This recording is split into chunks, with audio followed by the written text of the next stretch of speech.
The fluorescent lights of the convenience store buzzed overhead like dying insects, casting a sickly yellow glow over the rows of overpriced diapers and formula cans that might as well have been made of gold.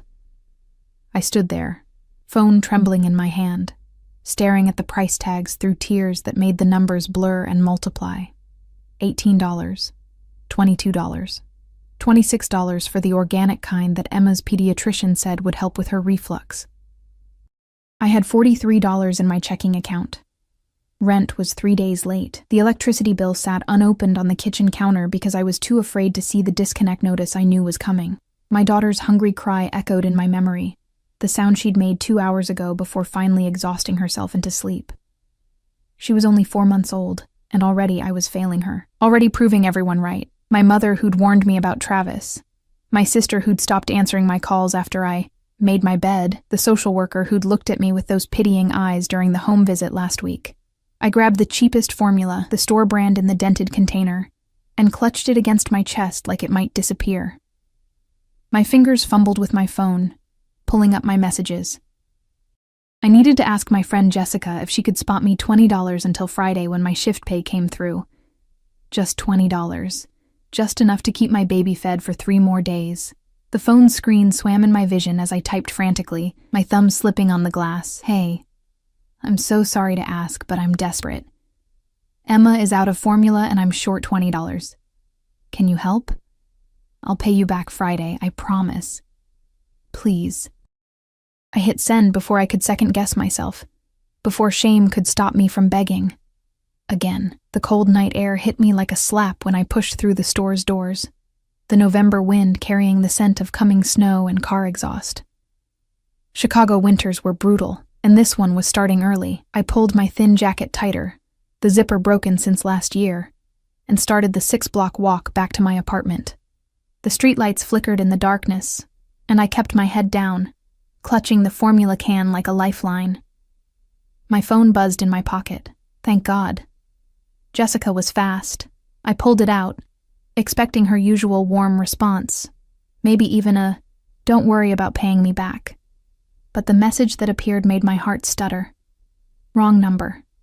But $20 isn't enough for baby formula. Send me your address. My breath caught. The number wasn't Jessica's. In my panic, my exhausted, desperate state, I'd mistyped. One wrong digit. I'd sent my humiliating plea to a complete stranger. Heat flooded my face even in the freezing air. I stopped walking, my fingers hovering over the keyboard. I should apologize, explain it was a mistake, delete the conversation and die of embarrassment in private. But $20. Emma's cry. The empty cabinet at home. I'm so sorry. Wrong number. Please ignore that. The response came immediately. I said, send me your address. What else does the baby need? I stared at the screen, my pulse hammering in my throat. This was insane. Dangerous. Every true crime podcast I'd ever listened to while feeding Emma at 3 a.m. screamed at me to block the number and run. But there was something about the message, the command in it, the certainty. Not a question, a demand. My fingers moved before my brain could stop them. I can't accept money from a stranger. Thank you, though. 3 dots appeared, disappeared, appeared again. You just asked a stranger for money. I'm offering. Address. Now. The wind picked up, cutting through my jacket, reminding me that Emma was home with Mrs. Chen from 4B, who could only watch her for 2 hours max because of her own grandchildren. Reminding me that pride was a luxury I couldn't afford. I typed my address, sent it, then immediately regretted it and typed again. You really don't have to do this. I know. Stay inside. Someone will bring it. Someone will bring it. Not I'll bring it. Someone. I should have felt relief. Instead, a cold dread settled in my stomach, mixing with the desperate hope I couldn't quite extinguish. I walked faster, my breath creating small clouds in the freezing air, my sneakers slapping against the cracked sidewalk. The apartment building loomed ahead, a decrepit 5-story brick structure that had probably been considered modern in the 1970s. Now it sagged like everything else in this neighborhood, tired and forgotten. I climbed the stairs to the 3rd floor, my legs burning, and knocked softly on Mrs. Chen's door. She opened it immediately, her weathered face creased with concern. She just went back to sleep, poor little dumpling. So fussy tonight. Thank you so much, Mrs. Chen. I'm sorry I took so long. Don't apologize, child. She pressed Emma into my arms, and I breathed in my daughter's scent. Baby soap and something sweet and vulnerable that made my chest ache. You work too hard. That man of yours should be... He's not mine anymore, I said quietly. But thank you. Really. Back in my apartment, I laid Emma in her second-hand crib, watching her tiny chest rise and fall.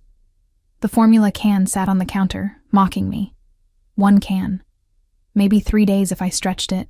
Then what? My phone buzzed. 10 minutes. I looked down at my stained t-shirt, my unwashed hair pulled into a messy bun, my bare feet on the cold linoleum. Should I change? Clean up? This was ridiculous. Someone was just dropping off money. Probably some bored rich person doing their good deed for the day, easing their conscience. But 10 minutes later, when the knock came at my door, soft but commanding, I knew I'd been wrong. I checked the peephole and saw nothing. Too tall. Whoever it was stood just out of view. Every instinct screamed at me not to open it. But I thought of Emma, of the empty formula can, of the electricity bill, and the rent notice, and the endless, crushing weight of trying to survive. I opened the door. The hallway's dim light seemed to bend around him. That was my first thought, not about his face or his clothes, but about the way shadows clung to him like he owned them. He was tall, broad-shouldered, wearing a black coat that probably cost more than my yearly rent. Behind him stood 2 other men, silent as statues, their eyes constantly scanning the hallway, the stairs, every exit, but it was him I couldn't look away from. Young, maybe early 30s, dark hair styled perfectly despite the late hour, a face that belonged in magazines, all sharp angles and calculated beauty, but his eyes were what made my breath catch. Dark, intense, ancient despite his youth, eyes that had seen things, done things, understood things that people like me couldn't imagine. He looked at me, and I felt naked, exposed. Every failure, every fear, every desperate moment of my life laid bare under that gaze. You're the one who asked for baby formula.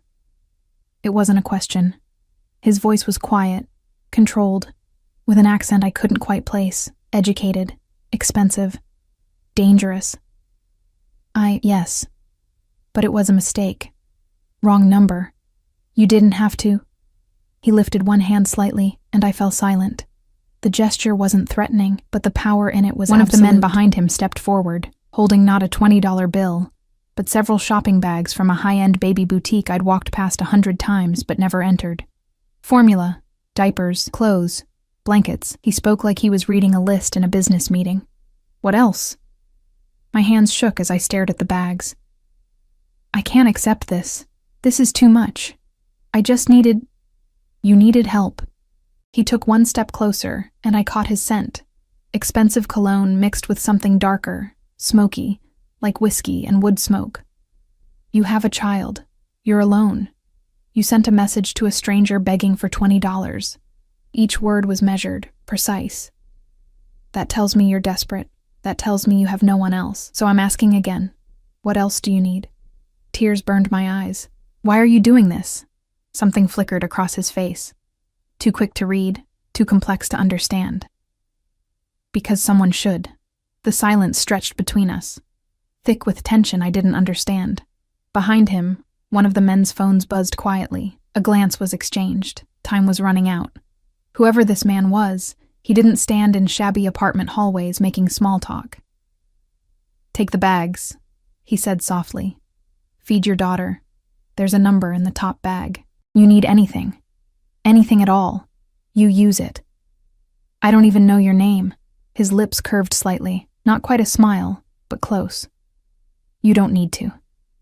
He turned to leave, his men moving in perfect synchronization, and panic fluttered in my chest. This was insane. This was dangerous. This was wrong on every level. Wait, I heard myself say. He paused, looking back over his shoulder. Thank you, I whispered. Really? Thank you.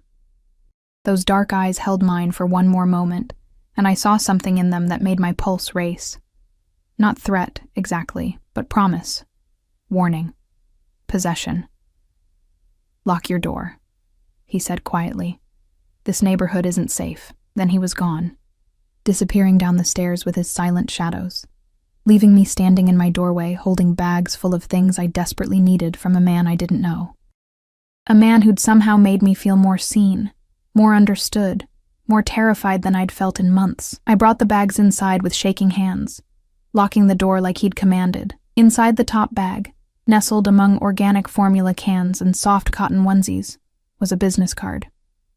No name, just a phone number embossed in black on heavy cardstock, and underneath it, 5 crisp $100 bills.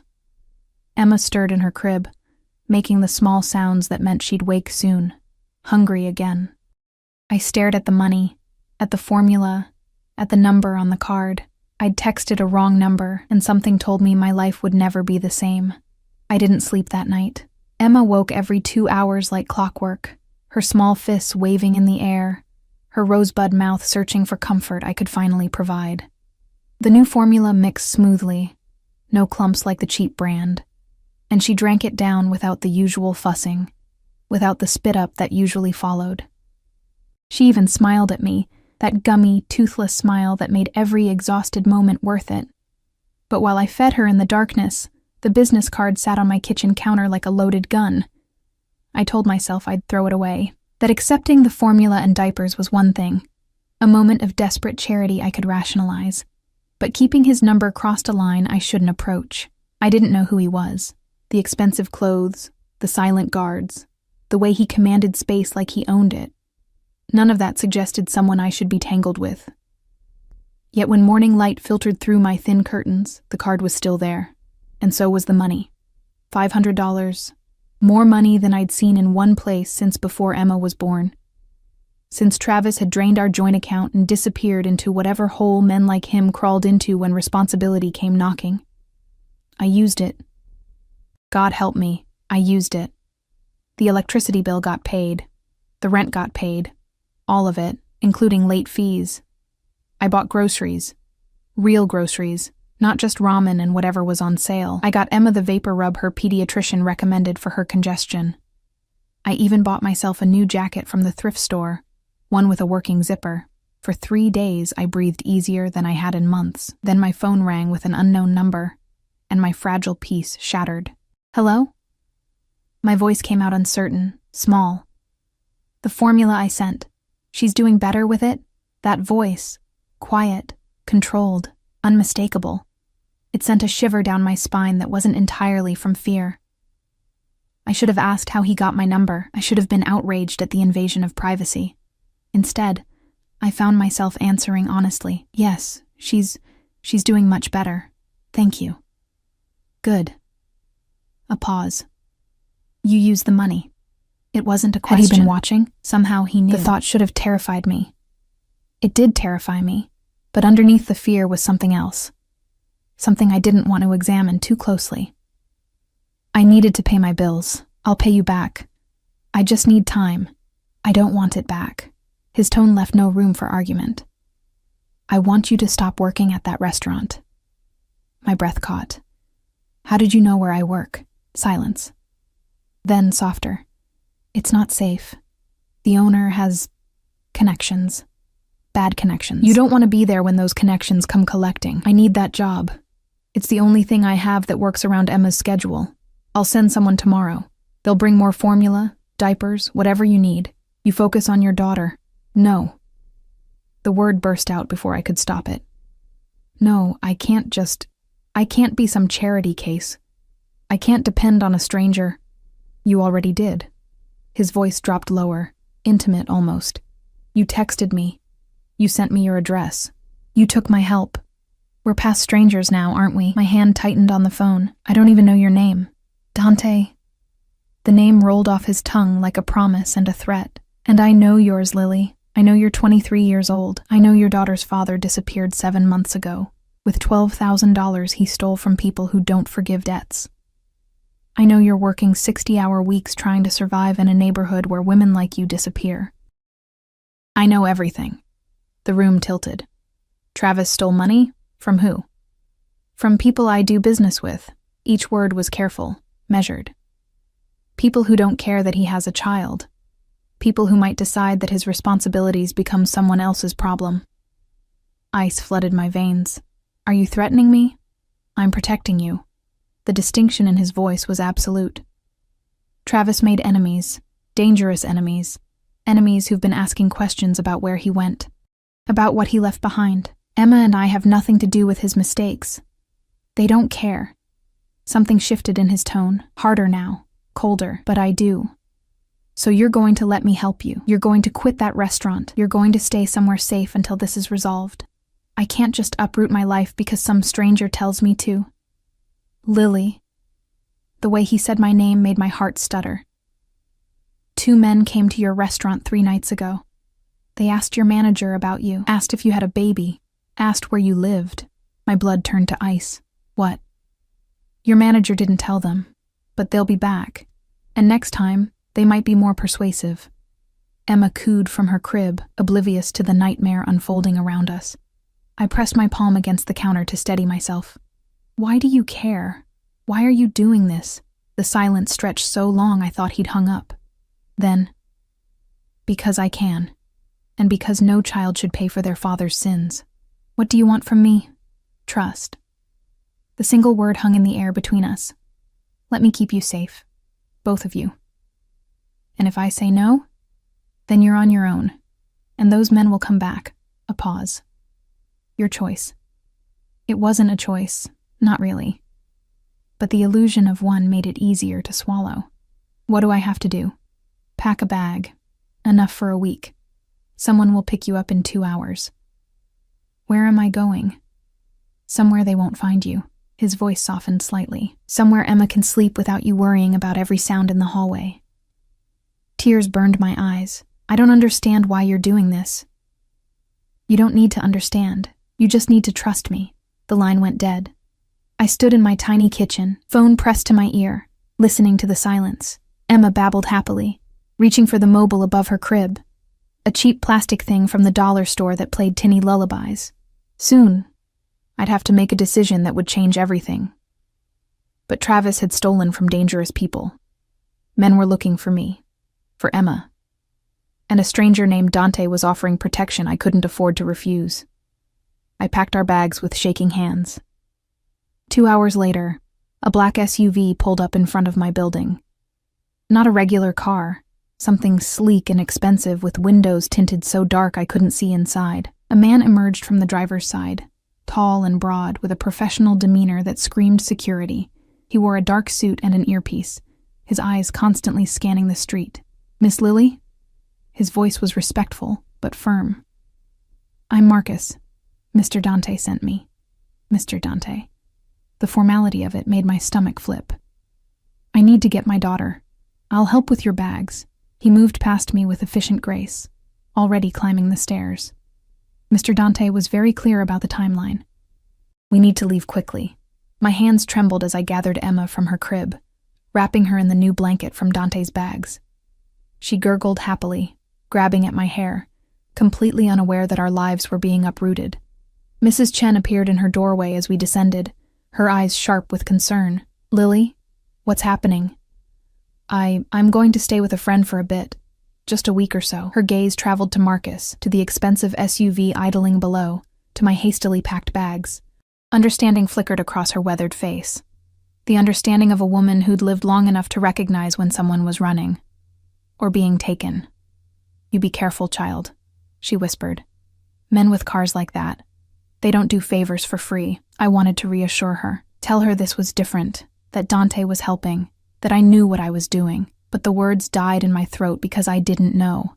I was walking into the unknown with a man I'd met once, whose last name I didn't know, whose business I could only guess at. Marcus loaded our bags into the trunk with practiced efficiency. The interior of the SUV was luxury incarnate. Leather seats, climate control, a partition between the front and back that offered privacy I wasn't sure I wanted. A car seat was already installed, top of the line, the kind I'd stared at in stores knowing I'd never afford it. Mr. Dante made sure everything was ready for the baby, Marcus said, noticing my expression. He's very thorough. I secured Emma into the seat, her small body dwarfed by the expensive safety features. She looked around with wide eyes, fascinated by the new environment. I buckled myself in beside her, and Marcus closed the door with a solid thunk that sounded like finality, like a cell door locking. The SUV pulled away from the curb, and I watched my building disappear in the side mirror. Everything I knew, everything familiar, vanishing behind tinted glass. "Where are we going?" I asked, my voice barely above a whisper. Marcus's eyes met mine in the rearview mirror. "Somewhere safe, miss. That's all I can say." The drive took 40 minutes, winding through Chicago's streets, until the shabby buildings gave way to tree-lined avenues and historic mansions, old money territory, the kind of neighborhood I'd only seen in movies. The SUV turned through iron gates that opened automatically, rolling up a circular driveway to a house that made my apartment building look like a cardboard box. 3 stories of red brick and limestone, with tall windows that glowed warmly against the late afternoon shadows. Manicured gardens stretched on either side, dormant for winter but clearly maintained with obsessive care. Other vehicles sat in the circular drive. More black SUVs, a sleek sports car that probably cost more than I'd make in a lifetime. And standing on the front steps, hands in the pockets of his perfectly tailored black suit, was Dante. He watched the SUV approach with that same intense gaze I remembered, and even from a distance, I felt its weight. Marcus opened my door, and the cold November air rushed in, carrying the scent of expensive greenery and privilege. "Welcome," Dante said as I climbed out, Emma cradled against my chest. His eyes moved from me to my daughter, and something flickered across his face. Something almost gentle. "Let's get her inside. It's too cold out here." He turned and walked through the massive front door. And I followed because what else could I do? My feet carried me across the threshold into a world I didn't belong in. Marble floors, crystal chandeliers, artwork that probably cost more than my life insurance policy. A woman appeared from a side hallway, middle-aged and kind-faced, wearing sensible clothes and a warm smile. "You must be Lily. I'm Teresa. I'll be helping with whatever you need during your stay." Stay. Like I was a guest, not someone running from threats I barely understood. "There's a nursery upstairs," Dante said, already moving toward a sweeping staircase. "Everything Emma needs is already there. Teresa made sure of it." I followed him up, my worn sneakers silent on the plush carpet runner. He led me down a hallway lined with closed doors until we reached a room that made my breath catch. It was a nursery from a magazine. Soft gray walls, white furniture, a crib that looked like something royalty would use, shelves stocked with toys, books, everything organized with careful precision. A rocking chair sat by the window, overlooking the gardens, a changing table equipped with every supply imaginable. "This is too much," I whispered. "This is necessary." Dante stood in the doorway, watching me with that unreadable expression. "Emma deserves somewhere safe, somewhere comfortable, but why? Why would you do all this for people you don't even know?" He stepped into the room, and suddenly the space felt smaller. His presence filled it, overwhelming and inescapable, because I could have been her, a child paying for a parent's mistakes. No one helped me. No one cared. His jaw tightened. "I won't let that happen to another innocent." The vulnerability in his words caught me off guard. For a moment, the powerful man in the expensive suit fell away, and I saw someone else underneath, someone who understood what it meant to be abandoned, to be collateral damage. "Your room is next door," he continued, his mask sliding back into place. "Get settled. Teresa will bring dinner up. Tomorrow we'll discuss the situation with Travis's debts." He moved toward the door, and I found myself speaking without thinking. "Dante?" He paused, looking back. "Thank you. I don't understand this, and I'm terrified, but thank you." Something dark and possessive flickered in his eyes. "You're under my protection now, Lily. That means no one touches you, no one threatens you, no one even looks at you wrong." He stepped closer, and I caught his scent again, that intoxicating mix of danger and expensive masculinity. "You're mine to protect. Remember that."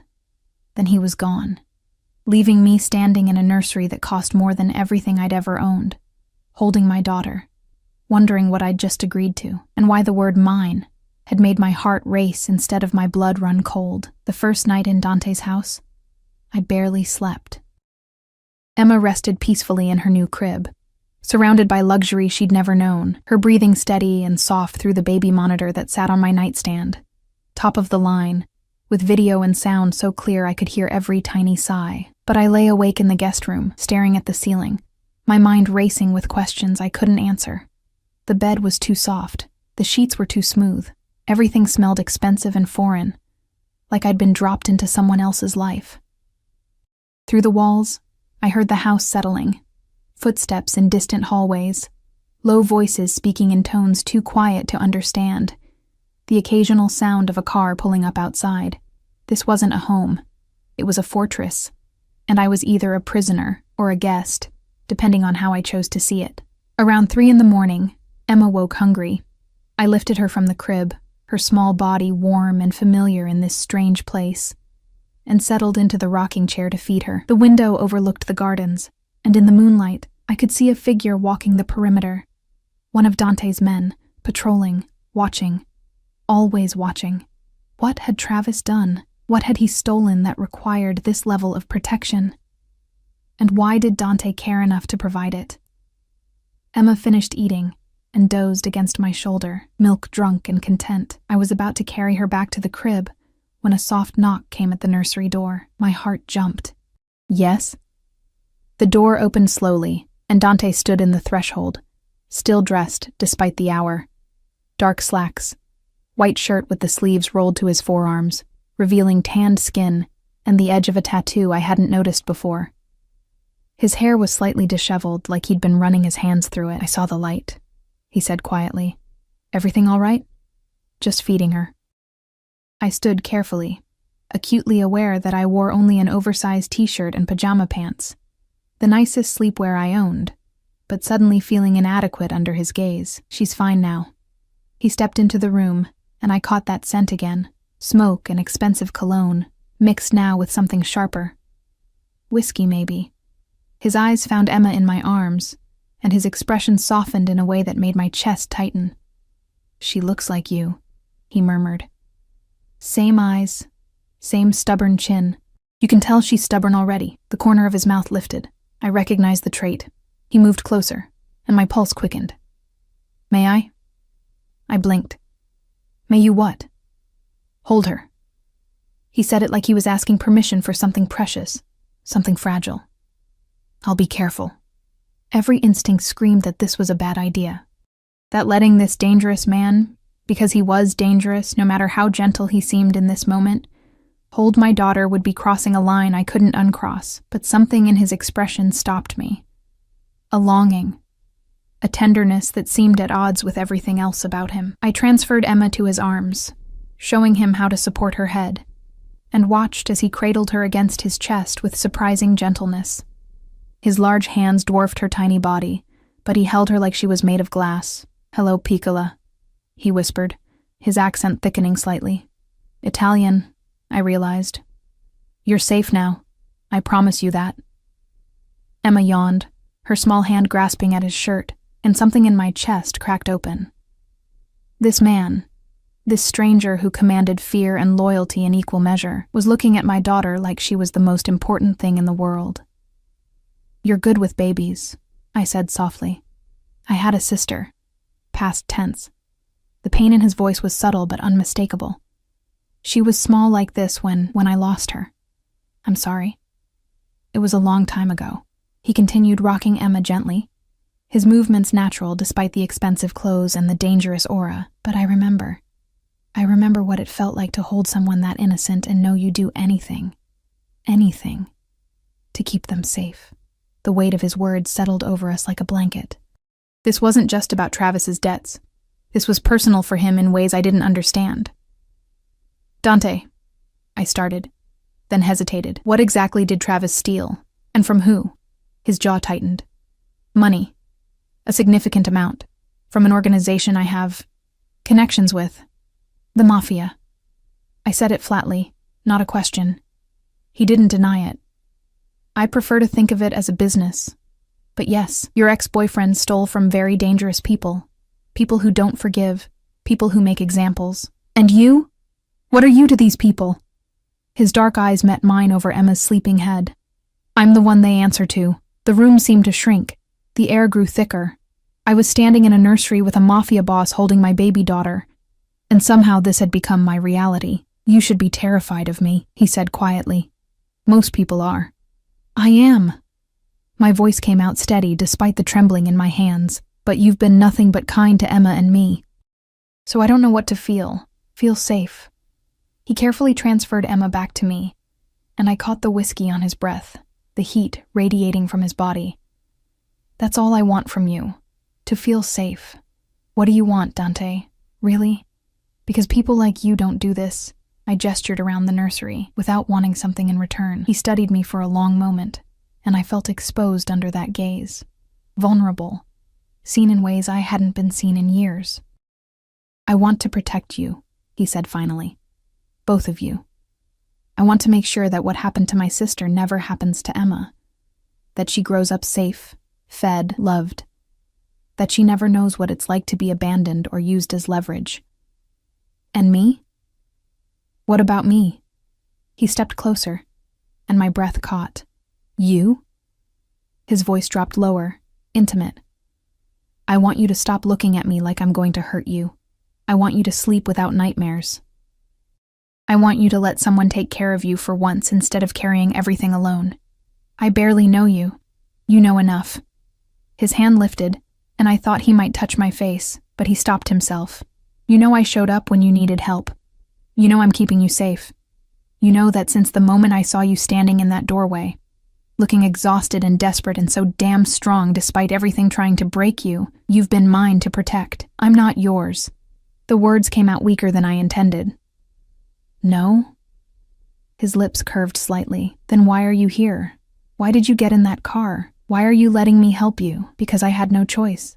Because I was terrified. Because something about him made me feel simultaneously safer and more at risk than I'd ever felt. I should go back to bed, I whispered. But I didn't move. Yes, you should. He didn't move either. But before you do, I need you to understand something, Lily. The people looking for you, they're not just debt collectors, they're enforcers. And they've been told to use whatever means necessary to find Travis. That includes you. That includes Emma. Ice flooded my veins. You mean they'd hurt her? They'd threaten to. His expression hardened. They'd use her to get to Travis, or to make an example if they can't find him. But that's not going to happen, because I won't allow it. How can you stop them? If they're part of the same organization? Because I run that organization. The words hung in the air like a death sentence. And what I say is law, but there are complications. People who don't agree with my methods. People who think I'm too soft, too willing to bend rules. They might try to circumvent my authority. Which is why you need to stay here, where I can protect you properly. For how long? Until I find Travis. Until this debt is settled. Until I'm certain you're safe. And if Travis is never found... His eyes held mine with intensity that made my knees weak. Then you stay. Permanently. The implication settled over me like silk chains. Beautiful, comfortable, inescapable. He was offering safety, security, everything I'd been struggling to provide for Emma. But the cost was my freedom, my independence, my life outside his control. I need to think about this, I said, my voice barely audible. Think all you want. He moved toward the door, then paused. But while you're thinking, remember that out there. He gestured toward the window. You're vulnerable. Here, you're protected. Out there, Emma could be taken. Here, she's safe. The choice might seem difficult, but really, Lily, is there any choice at all? He left before I could answer, closing the door softly behind him. I stood in the nursery holding my sleeping daughter, my mind reeling. He was right. What choice did I have? Return to my shabby apartment and wait for dangerous men to find us? Try to run with a 4-month-old baby and no money? Or stay here, in this golden cage, under the protection of a man who looked at Emma like she was precious and at me like I was something he wanted to own? I placed Emma back in her crib and retreated to my room, but sleep never came. Morning arrived with weak November sunlight and the smell of coffee drifting up from somewhere below. I dressed in my nicest jeans and a clean sweater, trying not to feel self-conscious about how cheap everything I owned looked in this environment. Teresa knocked at 8, her kind face cheerful. "Good morning, dear. Breakfast is ready downstairs. I can watch Emma if you'd like to eat in peace." The thought of leaving Emma, even with this seemingly trustworthy woman, made my stomach clench. "I'll bring her with me." "Of course." Teresa's smile didn't falter. "Mr. Dante is in his office, but he asked that you join him after breakfast. Nothing to worry about," she added quickly, seeing my expression. "He just wants to discuss the security arrangements." I fed and changed Emma, then made my way downstairs, following the coffee smell to a dining room that could have seated 20. But only one place was set: fine china, silver cutlery, fresh flowers in a crystal vase. A covered plate sat waiting, and when I lifted the dome, the aroma of perfectly cooked eggs, bacon, and fresh bread made my mouth water. I ate with Emma balanced on my lap, hyper-aware of the cameras I'd noticed in corners, the windows that revealed more security personnel patrolling outside. This wasn't just a home, it was a compound. After breakfast, I followed Teresa's directions to Dante's office. The door was heavy wood, ornately carved, and stood slightly ajar. I knocked softly. "Come in." The office was all dark wood and leather, lined with bookshelves and dominated by a massive desk where Dante sat, looking every inch the powerful man he was. He'd traded last night's casual attire for a 3-piece suit that probably cost more than my car, when I'd had a car. His hair was perfectly styled, his jaw freshly shaved, and he looked dangerous and beautiful in equal measure. But his eyes softened when he saw Emma in my arms. "Sit," he said, gesturing to the leather chair across from his desk. "We need to talk about Travis." I sat, my heart hammering. "You found him?" "No, but I found what he stole." Dante opened a file on his desk, turning it so I could see. $12,000, like I said, but also information. Client lists, transaction records, things that could destroy people if they fell into the wrong hands. "I don't understand. Travis was just... He worked at a warehouse. He wasn't involved in anything. He was a courier." Dante's voice was patient but firm. "He transported money, documents, occasionally other items, and he got greedy. Thought he could steal from us and disappear. He was wrong. Where is he now? If I knew that, we wouldn't be having this conversation." He leaned back in his chair, studying me. "But here's what concerns me, Lily. The people he stole from, they know he has a daughter. They know about you. And there's a faction within the organization that wants to use you as bait. Draw him out. Let them." The words burst out before I could stop them. "Let them use me as bait. Travis deserves whatever he gets for abandoning Emma." "No." The single word cracked like a whip. Dante stood, moving around the desk with predatory grace. "You're not bait. You're not leverage. You're not going to be used by anyone. Is that clear?" His vehemence stunned me, but if it helps find him, I don't care. He was close now, towering over me, and Emma stirred in my arms, sensing the tension.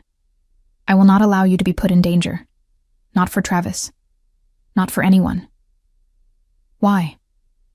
I looked up at him, searching his face for answers. "Why do you care so much?" His jaw clenched. For a long moment, he didn't answer. Then, "Because when I look at you, I see every woman my family failed to protect. When I look at Emma, I see my sister. And I've spent 15 years building an empire, accumulating power, making myself into someone who can protect people. What's the point of all this?" He gestured around the office. "If I can't use it to keep innocent people safe? We're not your responsibility. You are now." He crouched down, bringing himself to eye level with me, and the intensity in his gaze made my breath catch. "The moment you sent that text, you became mine to protect. The moment I saw you in that hallway, exhausted and desperate but still fighting, something in me decided, you're mine, Lily. Both of you. And I protect what's mine." There was that word again. Mine. Possessive, absolute, terrifying, and thrilling in equal measure. "I'm not a possession," I whispered. "No. You're something far more valuable." His hand lifted, and this time he did touch my face, just his fingertips against my cheek, gentle despite the calluses I felt there. You're someone worth protecting, someone worth keeping safe, someone who deserves better than what life has given you." Emma cooed, her small hand reaching toward Dante, and he smiled. A real smile that transformed his face from dangerously beautiful to something almost boyish. "She likes you," I said softly. "Smart girl." He straightened, the moment broken, but the tension still crackling between us. "I have a meeting this afternoon, business I can't avoid.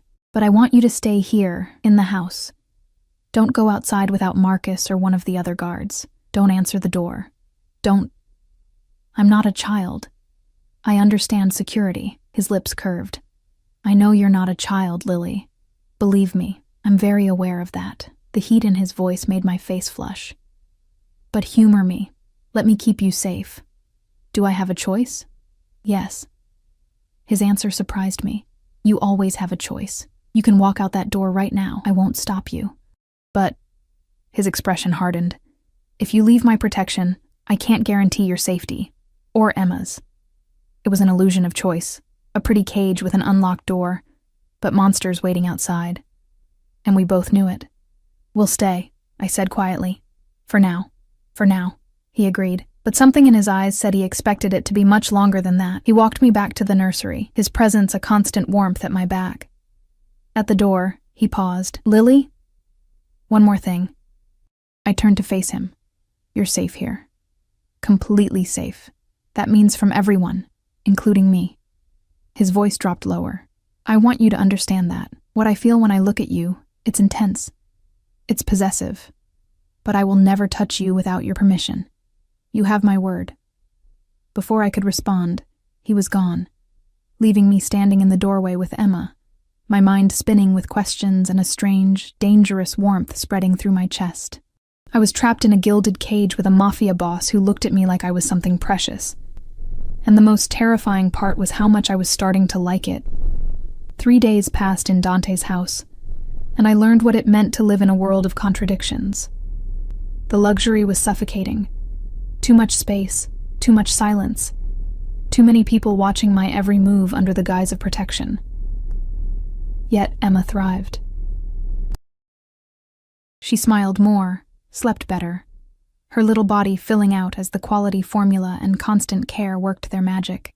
Teresa doted on her, teaching me things about childcare I'd been too exhausted to learn, and for the first time since her birth, I didn't feel like I was drowning, but Dante was everywhere and nowhere. I'd catch glimpses of him, emerging from his office with men in suits, their voices low and urgent. Standing by the window in the library at night, a glass of whiskey in his hand, staring out at nothing. Once, I'd gone downstairs for water at 2 a.m. and found him in the kitchen, shirt unbuttoned, exhaustion etched into every line of his face. He'd looked at me with such raw hunger that I'd fled back to my room, my heart racing. He kept his distance, honored his promise, but the air between us crackled with tension that grew thicker every day. On the 4th morning, everything changed. I was in the nursery, changing Emma's diaper and singing softly to her, when shouting erupted from somewhere below. Male voices, angry and overlapping, then a crash, something heavy hitting the floor. Emma startled, her face crumpling toward a cry, and I scooped her up instinctively, my pulse hammering. The door burst open. Marcus stood there, his professional demeanor cracked by urgency. "Miss Lily, I need you to come with me. Now." "What's happening?" "Now." He was already moving, expecting me to follow. "There's been a situation. Mr. Dante wants you in the safe room until it's resolved. Safe room." The word sent ice through my veins. I grabbed the diaper bag with shaking hands and followed Marcus down the hallway. Emma clutched against my chest. We descended a back staircase I hadn't known existed, the sounds of argument growing louder. "Don't care what you promised her. This is business." An unfamiliar voice, sharp with authority. "She's under my protection. That's final." Dante's voice, cold as death. "Your protection is making us look weak. The others are talking. They think you've gone soft over some girl." "What others think is irrelevant. What I say is law. Not if the council disagrees. Not if they decide you're compromised." Marcus hustled me past the room where the argument raged, but I caught a glimpse through the open door. Dante facing down 3 men in expensive suits, his posture radiating controlled violence. One of them was older, silver-haired, with the bearing of someone accustomed to power. The others were younger, harder, with the look of men who'd killed before. Then we were past, descending another flight of stairs into what looked like a basement but was clearly reinforced. Marcus pressed his palm against a scanner, and a heavy door swung open, revealing a room outfitted with supplies, monitors showing every angle of the house, and comfortable furniture that suggested people had waited here before. "Stay here," Marcus instructed. "Don't open the door for anyone but me or Mr. Dante. Understood?" "Marcus, what's going on?" His expression softened slightly. "Some of the family are questioning Mr. Dante's decisions. Questioning whether protecting you is worth the complications it's causing. It'll blow over. It always does. But until then, you stay here where it's safe." He left before I could ask more questions, the heavy door sealing behind him with a solid thunk that echoed finality. I was alone with Emma in a reinforced panic room, while upstairs, men argued about whether keeping us alive was worth the trouble. Emma whimpered, sensing my fear, and I forced myself to breathe slowly, to rock her gently. "It's okay, baby. We're okay. Dante won't let anything happen to us." But was that true? He was powerful, yes. But if his own organization was turning against him because of us, the monitors showed the house in grainy black and white. I found the feed from Dante's office and watched the argument unfold in silence. The silver-haired man was gesturing sharply, his face flushed with anger. The younger men flanked him, their hands resting near their jackets in a way that suggested weapons. Dante stood perfectly still, but I could see the tension in his shoulders, the coiled violence in his posture. Then the silver-haired man said something, and Dante moved. It happened so fast the camera barely caught it. Dante's hand shooting out, gripping the man's throat, slamming him back against the wall. The younger men reached for their weapons, but other guards appeared from nowhere, guns drawn, and suddenly the office was a standoff. Dante spoke directly into the man's face, his lips moving with deliberate precision, and even without sound, I could see the fear that flickered in the older man's eyes. This was Dante's true face, not the gentle man who held Emma, not the protector who'd offered me safety, but the predator who ruled through fear and absolute authority. He released the man, who slumped against the wall, gasping. Dante straightened his suit jacket, said something else, and gestured toward the door. The 3 men left quickly, followed by most of the guards. Dante stood alone in his office, his hands braced on his desk, his head bowed. Then he looked up directly at the camera, directly at me, though he couldn't possibly know I was watching, and the exhaustion in his expression made my chest ache. The monitor for the basement stairs flickered. Someone was coming down. My heart hammered. Marcus said not to open the door for anyone but him or Dante. But what if those men had overpowered them? What if... "Lily," Dante's voice through the door, tired and rough. "It's me. Let me in." I shifted Emma to one arm and pressed the release. The door swung open, and Dante stood there, still in his suit but disheveled now, a button torn from his shirt, blood on his knuckles. His eyes found mine immediately, scanning me and Emma with desperate intensity. "Are you hurt?" he demanded. "No, we're fine. Are you—" I gestured to his hands, "Not my blood." He stepped inside, and the door sealed behind him. "I'm sorry you had to hear that. Sorry you had to be brought down here." Who were those men? Council members, part of the organization's leadership. He moved to the monitors, checking each feed with professional efficiency. They think I'm making decisions based on emotion rather than business. They're not entirely wrong. This is about me. It wasn't a question. This is about power. He turned to face me, and the intensity in his gaze made me take a step back. About men who think they can question my authority. About a system that sees people like you and Emma as acceptable losses in pursuit of money. Maybe they're right. Maybe I should leave. No.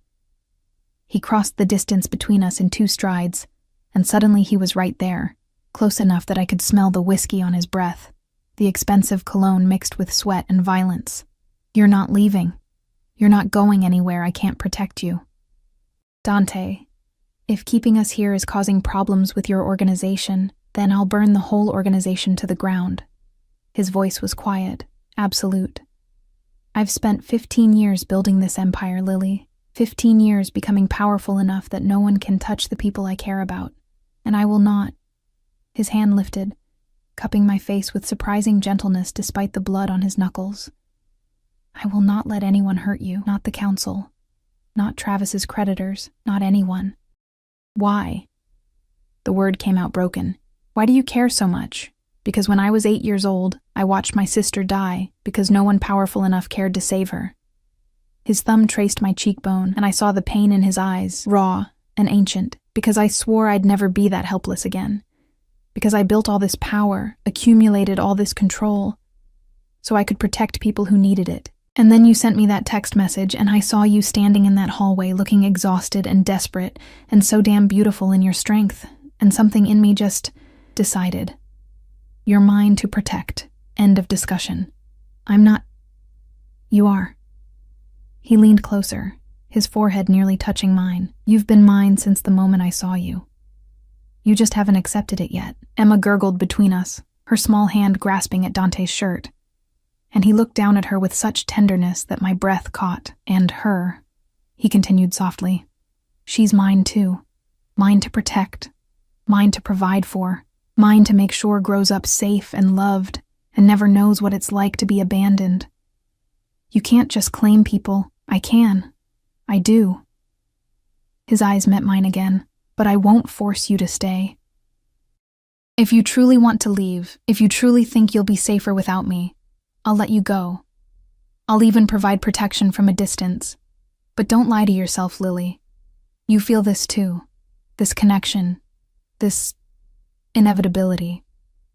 He was right. And I hated that he was right. Something had shifted between us. Something beyond gratitude or fear. When he looked at me, I felt seen. When he touched Emma, I felt hope. When he promised protection, I believed him with a certainty that terrified me. "I don't know what I feel," I whispered. "Then let me show you." His hand slid from my face to the back of my neck, and heat flooded through me. "Let me prove that being mine isn't a prison, that it's freedom, safety, everything you've been fighting for alone. And if Travis is found, if the debt is settled, then you'll still be mine." His voice dropped lower, intimate. "Because this stopped being about Travis the moment I saw you. This became about us, about what I want. And I want you, Lily, you and Emma, in my home, under my protection, in my life, permanently." It should have sounded possessive and controlling. It should have sent me running, but instead, heat pooled low in my stomach, and my pulse raced with something that wasn't fear. "I need time," I managed. "Take all the time you need." He stepped back slightly, though his hand remained on my neck, his thumb stroking the sensitive skin there. "But take it here, where you're safe, where Emma's safe, where I can see you every day and know that you're all right. The council is my problem, not yours." Steel entered his voice. "I've handled challenges to my authority before. This is no different. They'll fall in line, or they'll be removed. That's how this works. You'd go to war with your own organization for us?" Without hesitation. He finally released me, and I felt the loss of his warmth immediately. "Now, the house is secure. Those men won't be back. But I want you to stay down here for another hour, just to be safe. Teresa will bring lunch. And tonight," his eyes held mine with promise, "we'll have dinner together. Just us. And you can ask me anything you want, about my life, my business, why I'm doing this. Everything." "Okay," I heard myself say. He smiled then, a real smile that transformed his face from dangerous to devastating. "Okay." He brushed his knuckles against Emma's cheek, so gentle despite the blood still staining them. "Take care of your mama, Piccola. She's more precious than she knows." Then he was gone, leaving me alone in the safe room with my daughter, and a heart that was racing for entirely different reasons than fear. I looked at Emma, who watched me with her wide, innocent eyes. "What are we doing?" I whispered. "What am I letting happen?" But I knew. I was falling falling for a dangerous man who'd shown me more care in a week than Emma's father had in 2 years. Falling for the way he looked at my daughter like she was precious, falling for the promise of safety I'd been chasing alone for so long, falling into a cage that was starting to feel less like prison and more like home. That evening, I dressed carefully in the nicest clothes I'd brought, a simple black dress I'd worn to job interviews, hoping it would be appropriate for dinner with a Mafia boss. Teresa had offered to watch Emma, assuring me the nursery monitors would alert her to any sound, and after some hesitation, I'd agreed. Now I stood outside the dining room, my heart hammering, wondering what I was walking into. Dante stood by the window, backlit by the Chicago skyline, wearing dark slacks and a white shirt with the sleeves rolled up. He'd showered and changed, the blood and violence of the afternoon erased, but the intensity in his eyes remained. "You look beautiful," he said simply. No man had called me beautiful in so long. I'd forgotten what it felt like, that flutter of warmth, that dangerous pleasure. "Thank you." I moved to the table, where 2 places were set with what was probably priceless china and crystal. "This is a lot. You deserve a lot." He pulled out my chair with old-world courtesy, and I sat, hyper-aware of his nearness as he pushed it in. I thought we could use a proper meal, without threats or arguments or hiding in safe rooms. He sat across from me, and Teresa appeared with the first course. Something delicate and artistic that I couldn't identify but tasted like heaven. Wine was poured, expensive, I was sure, and Dante raised his glass. "To new beginnings," he said. I clinked my glass against his, the crystal ringing soft and pure. "To survival." His lips curved. "I'll take it." We ate in comfortable silence for a few minutes, but I felt his eyes on me constantly, studying me like I was a puzzle he was trying to solve.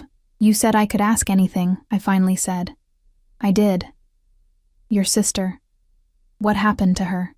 Pain flickered across his face, but he didn't look away. "Her name was Isabella. She was 6 when she died. I was 8. He took a drink of wine, his jaw tightening. "My father owed money to the wrong people. They came to collect, used her as leverage, and when he couldn't pay, he didn't finish. He didn't need to. I'm so sorry. I swore that day I'd never be powerless again, that I'd become strong enough, powerful enough, that no one could touch the people I cared about." His eyes met mine.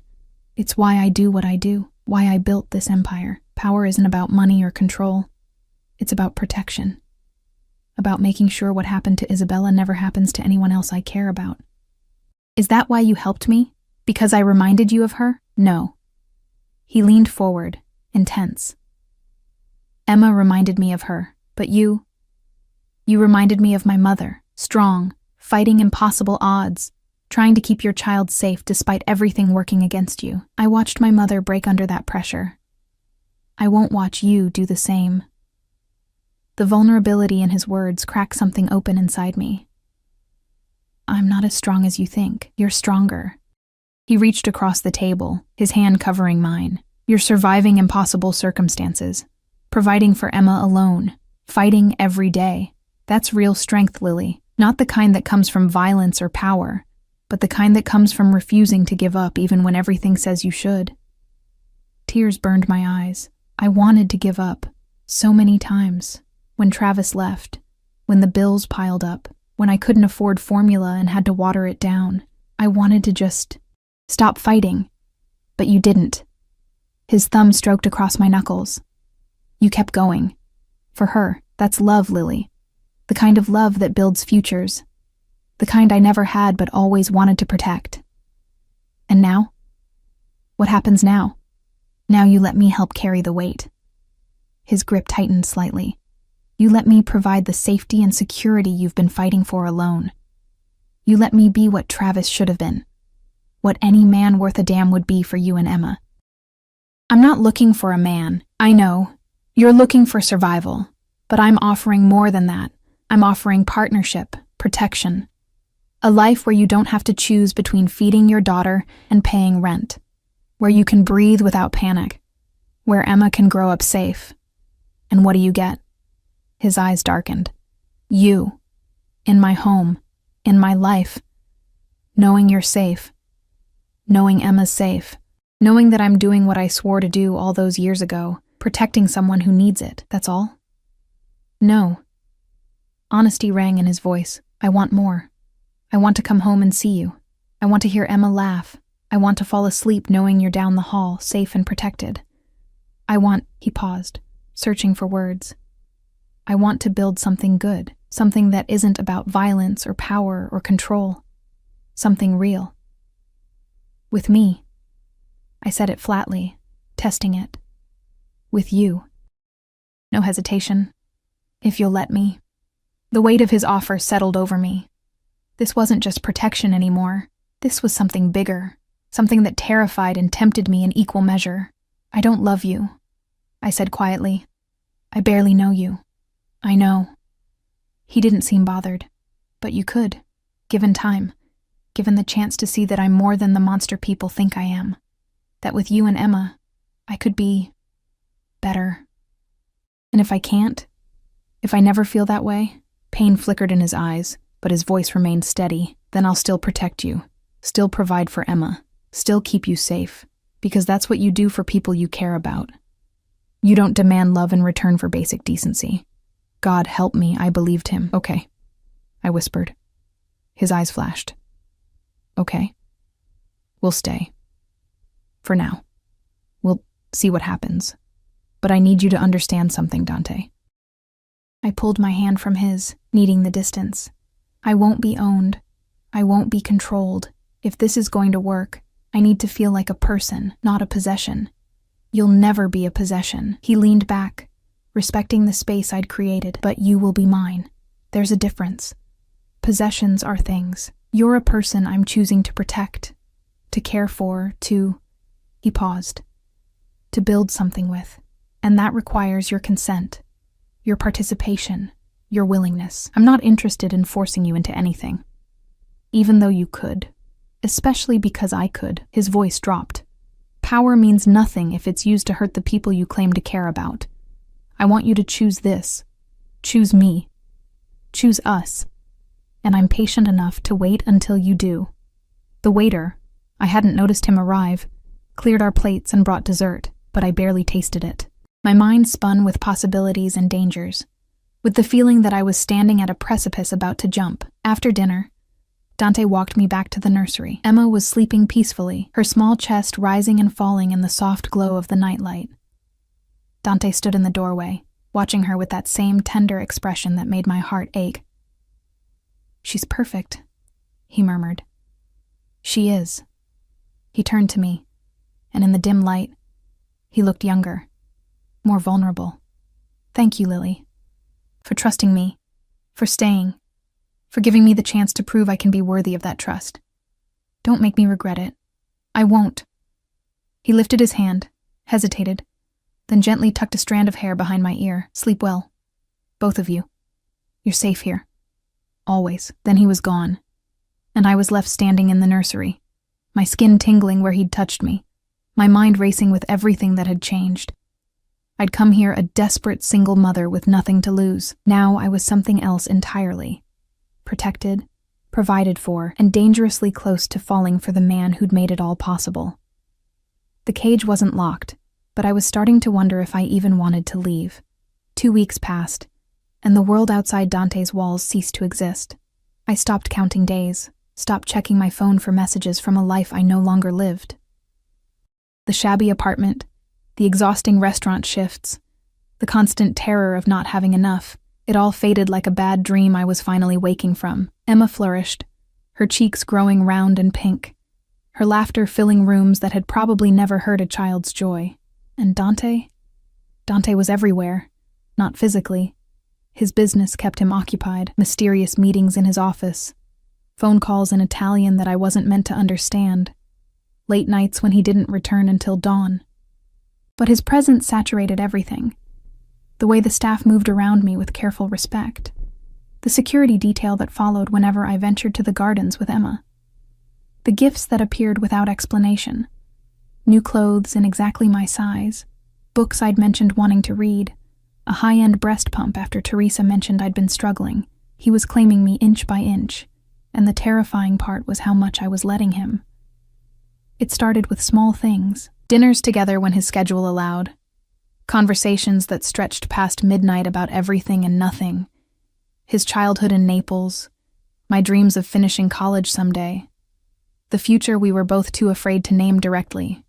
The way his hand would brush mine when passing Emma between us. How he'd appear in the nursery doorway at 3 a.m. when Emma cried, just to make sure we were all right. The way he looked at me like I was something precious he was afraid of breaking. But it was the morning of the 16th day that everything shifted. I woke to silence, the kind that feels wrong, heavy with absence. Emma wasn't crying. The house was too quiet. Panic spiked through me and I bolted from bed, rushing to the nursery. Empty. The crib was empty, blankets smooth. Emma gone. My heart stopped.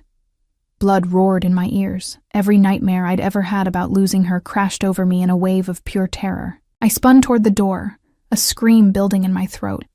She's with me. Dante stood in the hallway, Emma cradled against his bare chest, wearing only pajama pants, his hair disheveled from sleep. Relief hit me so hard my knees buckled, and he was there immediately, his free arm wrapping around my waist, holding me up.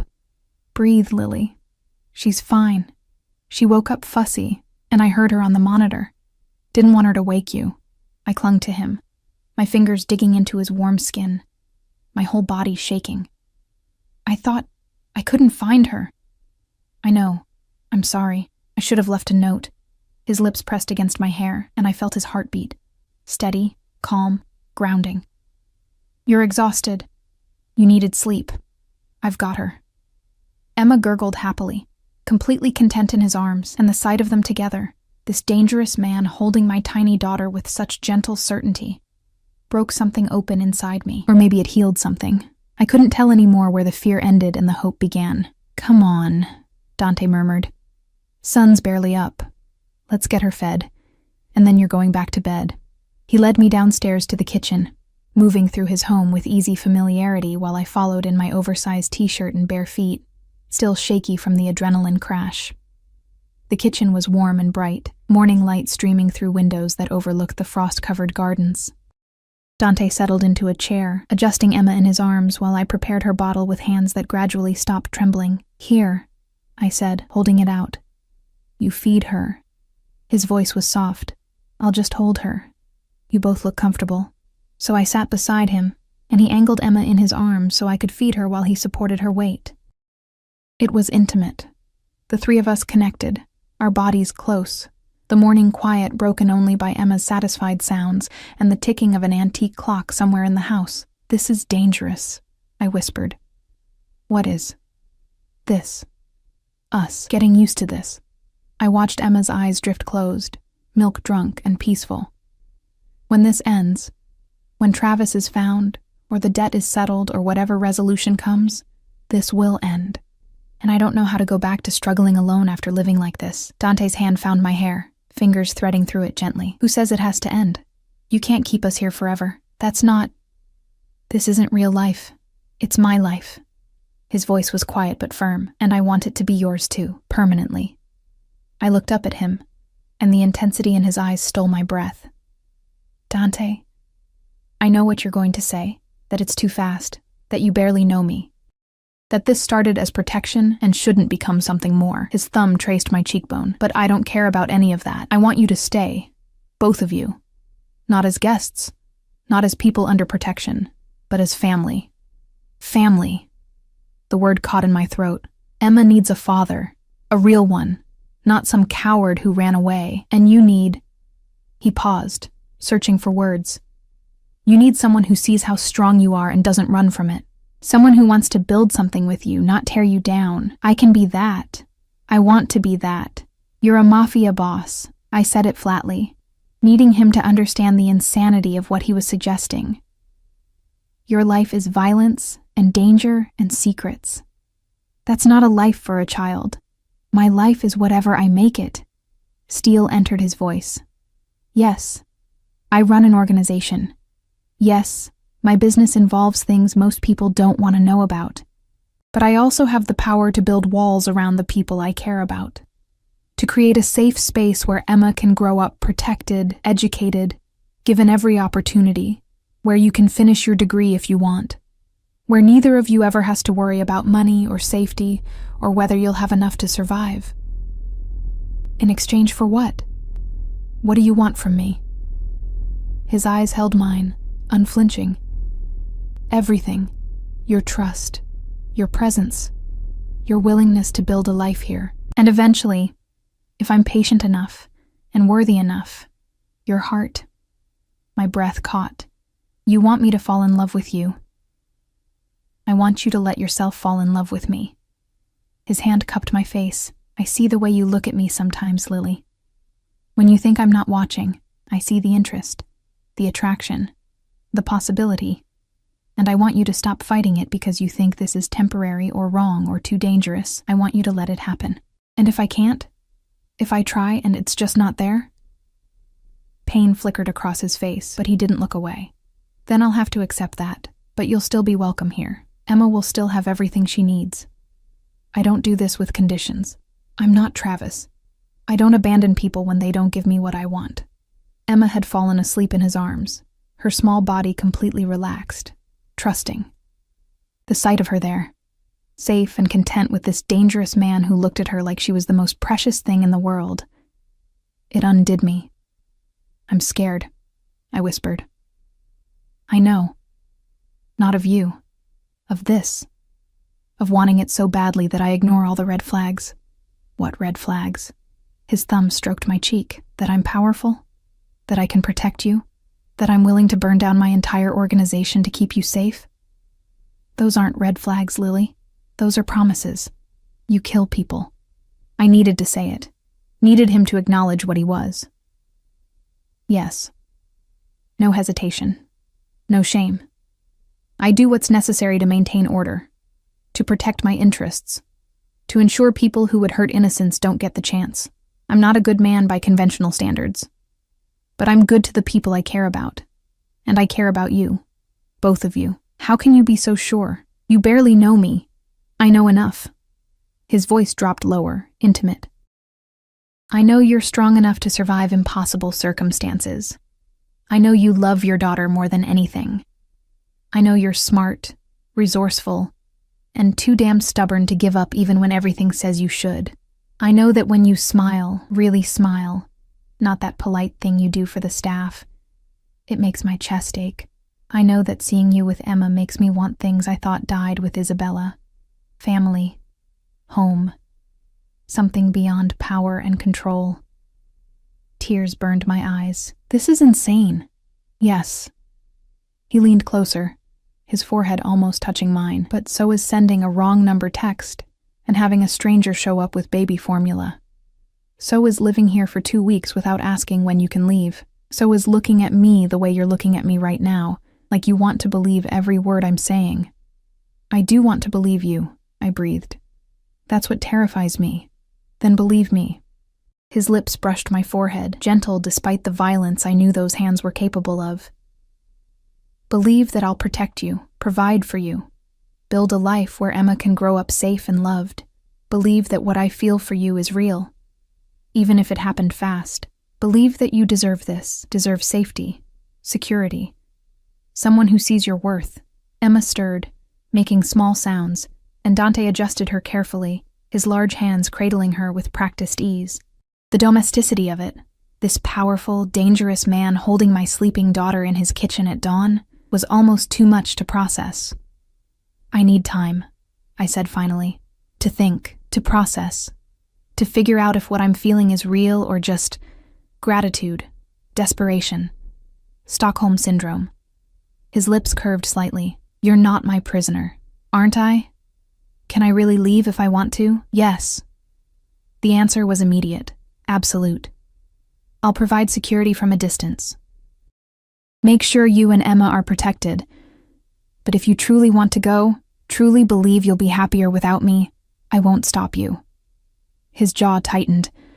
It'll destroy me, but I won't stop you. The vulnerability in his words cracked my remaining defenses.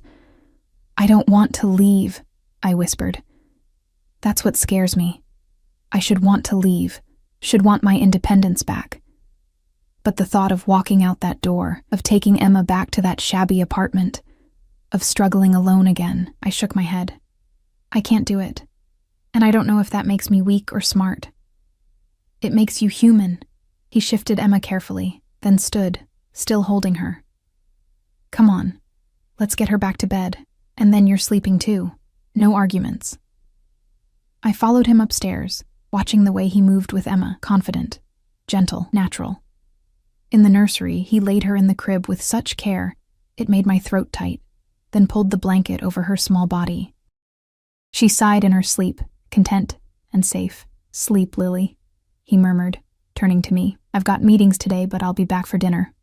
We'll talk more then. He moved toward the door, but I caught his arm. Dante? He paused, looking back. I didn't plan what happened next, didn't think about consequences or wisdom or any of the 1,000 reasons it was a terrible idea. I just stepped forward, rose on my toes, and pressed my lips to his. He froze for half a heartbeat, shock maybe, or the fear of pushing too far. Then his arm wrapped around my waist, pulling me closer, and he kissed me back with a hunger that stole my breath. It wasn't gentle. It was desperate, claiming, full of weeks of tension and want and restraint finally breaking. When we pulled apart, both breathing hard, his eyes had darkened to almost black. Lily. His voice was rough, strained. I'm not ready to say I love you, I whispered. I'm not ready to make promises about forever. But I'm ready to try.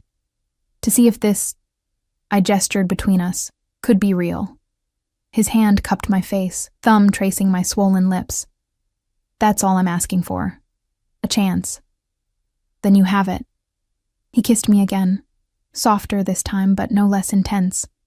And I felt it in every cell, the shift, the surrender, the terrifying leap into unknown territory.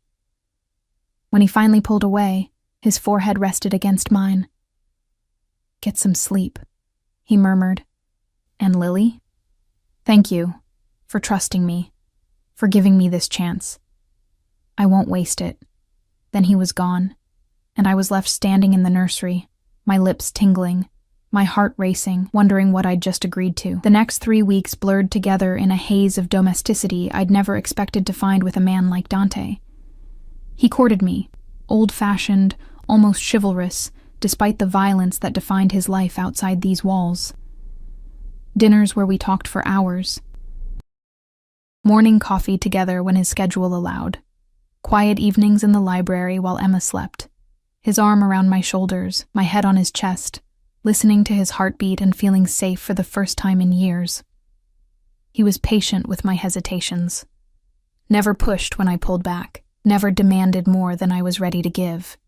But his desire was obvious in the way his eyes tracked me across rooms, in the heat of his kisses when I initiated them, in the restraint it clearly cost him to keep his promises.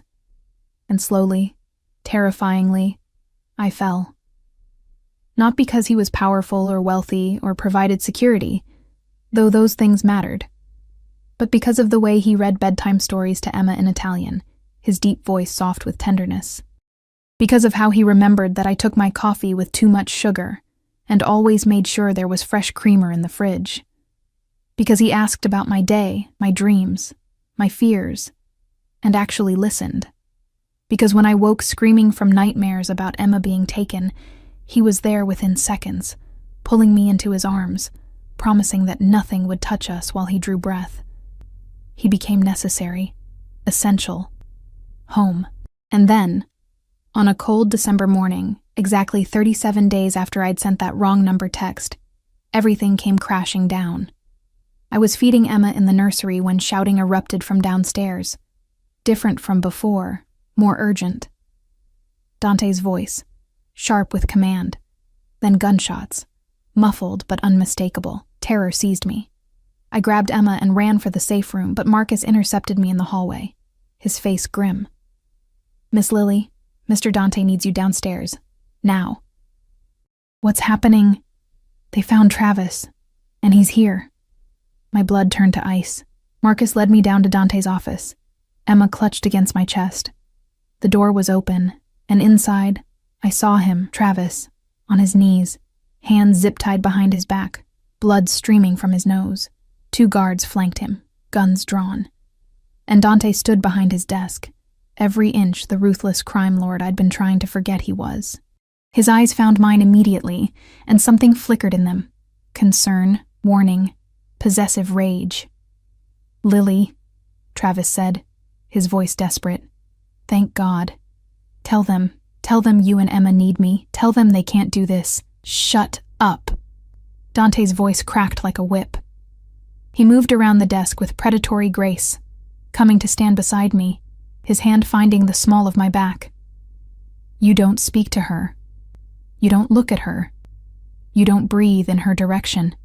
She's my girlfriend. Emma's my daughter. You can't just... She's not your girlfriend." Dante's voice dropped to something cold and deadly. "She's mine. And Emma sure as hell isn't your daughter, not in any way that matters. You abandoned them, left them struggling while you ran with stolen money. You have no rights here." Travis's eyes found me, wide with panic and something uglier. Calculation. "Lily, please, I made mistakes, but I came back. For you, for Emma. We can be a family." "No." The word came out stronger than I expected. "You don't get to come back now. You don't get to pretend you care when you left us with nothing. When you stole money and put us in danger, I did it for us." His voice rose, desperate. "That money, I was going to use it to start over, somewhere safe. I just needed time to set things up." "7 months," I said quietly. "You needed 7 months? While Emma and I were starving? While I was begging strangers for help because I couldn't afford formula?" Shame flickered across his face, but he rallied quickly.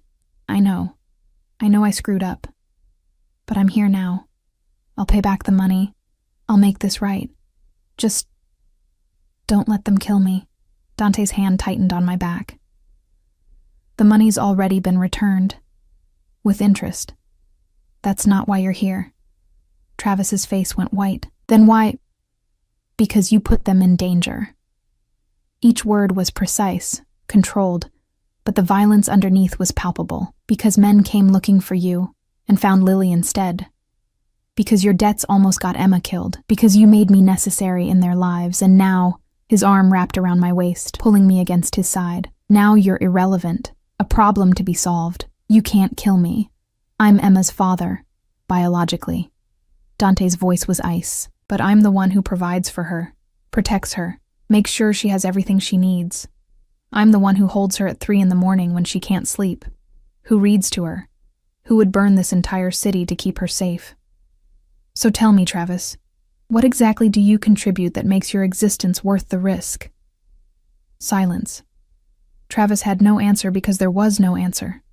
Dante looked at me, and I saw the question in his eyes, the choice he was giving me. He'd kill Travis. I could see it in every line of his body, in the cold calculation behind his gaze, but he was asking permission, giving me the power to decide. And I realized with stunning clarity that I didn't want Travis dead. Not because I cared about him, I didn't, not anymore. But because I didn't want that on Emma's future. Didn't want her to grow up knowing her biological father had been executed, even if he deserved it. "Don't kill him," I said quietly, "but get him out of our lives, permanently." Dante studied me for a long moment, then nodded. He turned to Travis with expression carved from stone. "You're going to sign papers terminating your parental rights. You're going to disappear. I don't care where, as long as it's far from here. You're going to forget Lily and Emma exist. And if you ever come near them again, I'll make what happens next so painful you'll beg for death long before I grant it. Understood?" Travis nodded frantically, tears streaming down his face. "Good." Dante gestured to his guards. "Get him out of my sight. Make sure the papers are filed by end of day, and then make sure he's on a plane to somewhere very far away." They hauled Travis to his feet, dragging him toward the door. He looked back at me once, his face full of regret and fear and resentment, and I felt nothing.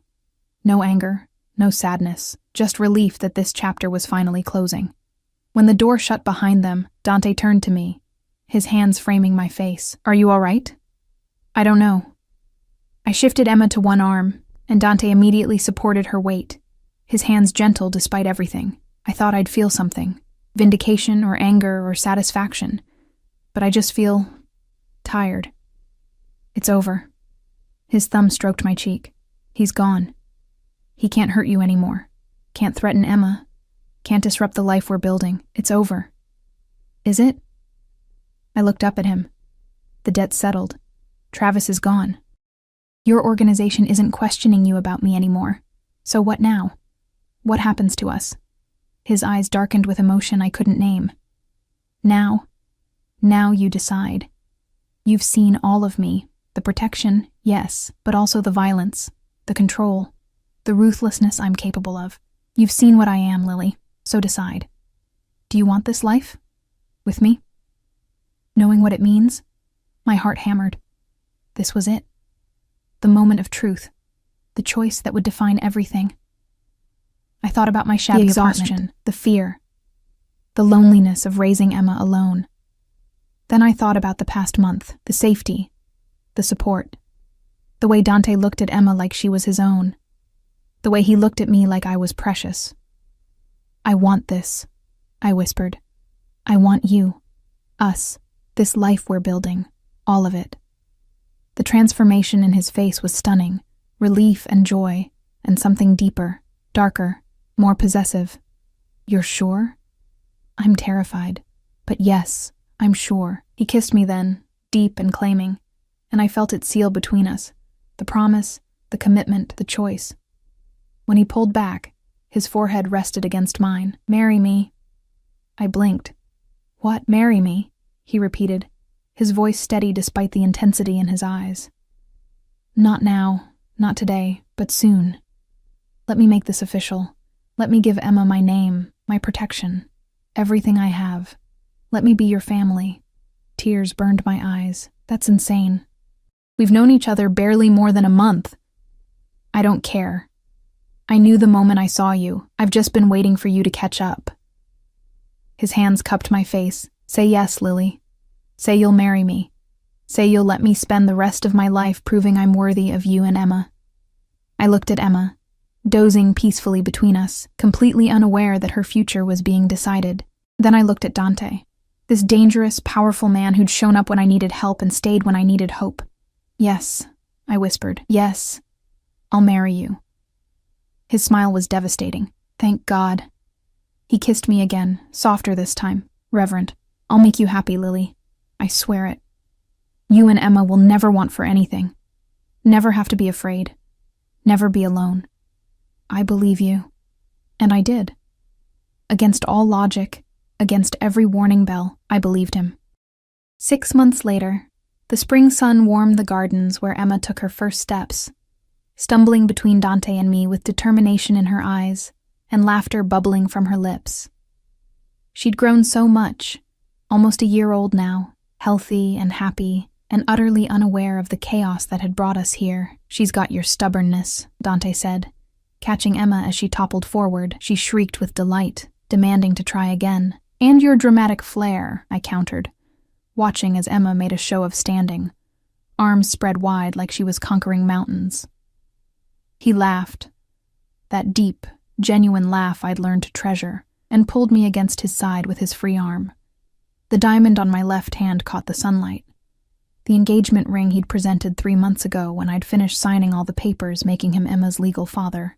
We were getting married next month. Small ceremony, just a few people. Teresa, Marcus, some of Dante's trusted associates. Mrs. Chen from my old building, who'd cried when I'd visited to thank her for her kindness. Travis was gone. Last I'd heard, he was somewhere in South America, working construction and keeping his head down. The debt was settled. The threats were eliminated. The council had accepted that I wasn't going anywhere, that Emma was Dante's daughter in every way that mattered, and I was happy. Genuinely, surprisingly, completely happy. What are you thinking? Dante murmured against my hair, that I sent a text to the wrong number and it changed my entire life. Best wrong number I ever got, he kissed my temple, though I prefer to think fate knew what it was doing. You believe in fate. I believe in you. In us. In this. He gestured to Emma, to the gardens, to the home we'd built together. Everything else is just details. Emma took 3 more wobbling steps and crashed into my legs, giggling. I scooped her up, and she immediately reached for Dante, wanting his arms instead. He took her with that same gentle competence that still made my heart ache, and she snuggled against his chest, content and safe. My dangerous mafia boss, my protector, my partner, my home. I love you, I said, the words coming easier now. Both of you. His eyes met mine, dark and intense and full of promises kept and promises yet to make. We love you too, il mio cuore, always. Emma babbled something that might have been da-da, and Dante's face transformed with such joy that tears burned my eyes. This life, this unexpected, impossible, beautiful life, was ours now. All because of a wrong number and a man who'd shown up with baby formula and stayed to build a family, and I wouldn't change a single thing.